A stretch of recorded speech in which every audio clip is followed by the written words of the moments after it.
saudara sekalian, selamat pagi. Pada hari ini kita akan kembali untuk merenungkan firman Tuhan. Dan firman Tuhan pada hari ini diambil dari 2 Timotius pasal yang pertama, ayat yang kelima, dan ayat yang ke-15 sampai dengan 16. Sebab aku teringat akan imanmu yang tulus ikhlas, yaitu iman yang pertama-tama hidup di dalam nenekmu Lois dan di dalam ibumu Eunike, dan yang aku yakin hidup juga di dalam dirimu. Engkau tahu bahwa semua mereka yang di daerah Asia Kecil berpaling daripadaku, termasuk Figelus dan Hermogenes. Tuhan kiranya mengaruniakan rahmat-Nya kepada keluarga Onesiphorus yang telah berulang-ulang menyegarkan hatiku. Ia tidak malu menjumpai aku di dalam penjara. Saudara, hari ini kita kan temanya adalah tentang keluarga, karena bulan September ini masuk ke dalam bulan keluarga. Saudara, dalam keluarga kita terkadang itu ada blind spotnya, yaitu semacam, ya boleh dibilang titik lemahnya lah begitu ya.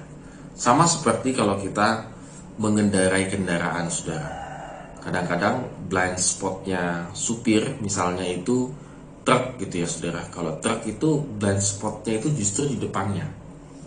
Jadi saudara, misalnya kalau ada truk yang lagi berhenti di lampu merah misalnya, kalau kita naik motor menyusul gitu ya, lalu kemudian kita berhenti di depannya, dia blind spot, dia nggak kelihatan karena tinggi besar, jadi nggak kelihatan ada benda di depannya, itu nggak kelihatan. Jadi kadang-kadang banyak kecelakaan terjadi karena si truknya itu nggak tahu, lalu dia maju tiba-tiba ketabrak motor dan dia nggak kerasa karena motor itu kan kecil, sementara truknya itu kan bertonton gitu. Blind spot. Kalau dalam family kita, keluarga kita, kadang-kadang blind spotnya itu muncul, itu bisa dalam bentuk yang lain. Misalnya adalah komunikasi. Ketika anak kita semakin besar, kita semakin sulit berkomunikasi. Sebenarnya kalau ini sudah terjadi, ini ada blind spotnya begitu ya. Atau misalnya antara keinginan orang tua dan keinginan anak itu sangat sulit untuk nyambung. Ini pun blind spot. Atau pertumbuhan kerohanian anak tidak bisa kita pantau. Ini pun bisa terjadi blind spot dalam keluarga kita. Nah, saudara, kita tadi lihat teks tadi bahwa ada 3 keluarga yang akan kita tilik pada pagi hari ini. Yang pertama adalah keluarganya Timotius. Saudara, Paulus begitu memuji Timotius di ayat yang kelima tadi begitu ya. Dan ada satu kata-kata hidup yang dipakai beberapa kali, bahwa imannya dari neneknya Eunike, lalu kemudian Lois, lalu kemudian Timotius. Kita bisa melihat di sini bahwa sebenarnya keluarganya Timotius itu bukan dari keluarga yang dikategorikan sangat Kristiani gitu ya. Kalau kita melihat dari Kisah Rasul 16 ayat 1 sampai dengan 3, bahwa ibunya memang Yahudi Kristen, bapaknya itu adalah seorang Yunani. Nah, di sini kita nggak susah tebak apakah bapaknya ini juga ikut Kristus atau masih memegang agamanya yang lama. Jadi bapaknya Timotius ini perdebatan begitu. Mungkin masih memegang agama yang lama. Yang jelas bahwa Timotius dididik dalam keluarga yang campur dalam budayanya. Tetapi masalah imannya, Timotius luar biasa dididiknya. Dari neneknya Eunike sampai ke Lois dan juga sampai ke Timotius. Artinya saudara sekalian, keluarganya Timotius kenapa bisa sampai menghasilkan Timotius menjadi seorang pelayan Tuhan dan dipuji oleh Paulus? Karena peran orang tuanya sungguh luar biasa. Terutama pada bagian ini adalah ibunya, Lois.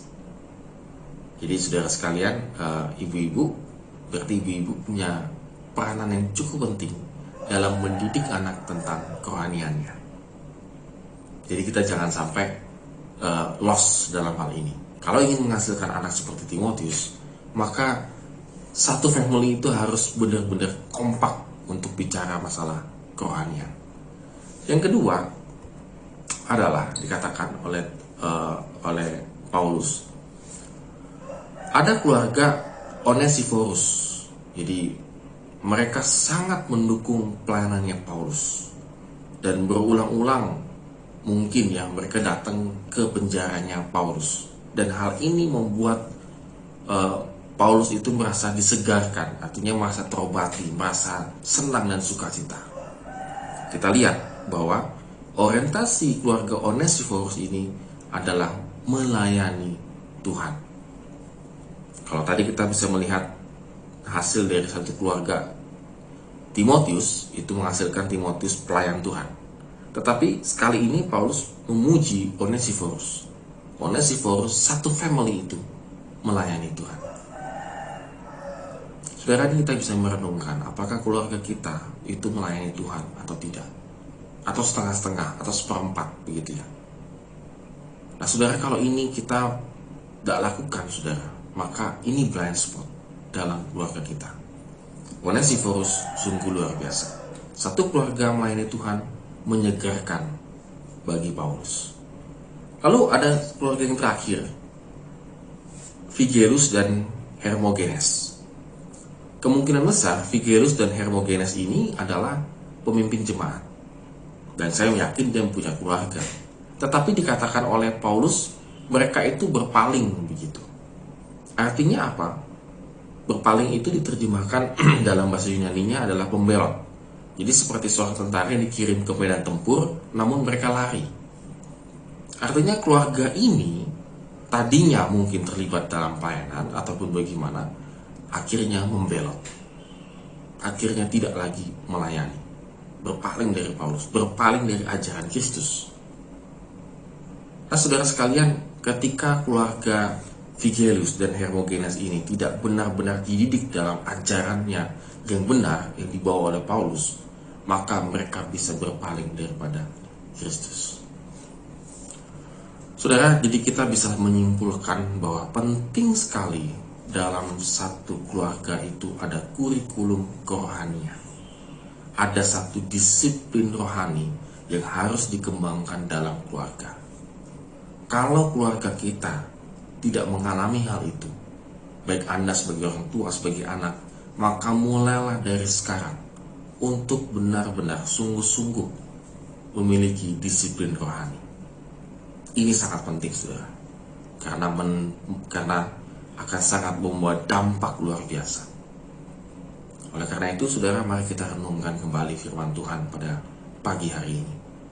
Apakah kita masih ingin seperti keluarganya Timotius yang sungguh-sungguh mendidik Timotius dalam takut akan Tuhan, menghasilkan Timotius sebagai pelayan Tuhan yang luar biasa?